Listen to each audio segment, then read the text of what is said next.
Buxoro viloyati Chorvador tumanidagi 20 kilovatli obyektimiz o'z nihoyasiga yetdi. Bu yerga alohida sho'tchilari bilan va kabel liniyasi ko'tarmagani uchun alohida 435 kabel ham tortib berganmiz. Bu yerda zazim liniyasi.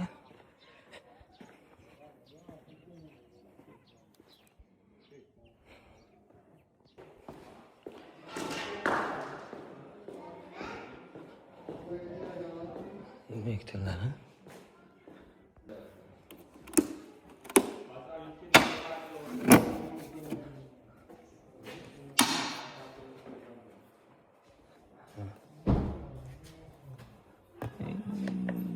O'ta ham choplab olyapti-yu buni yana.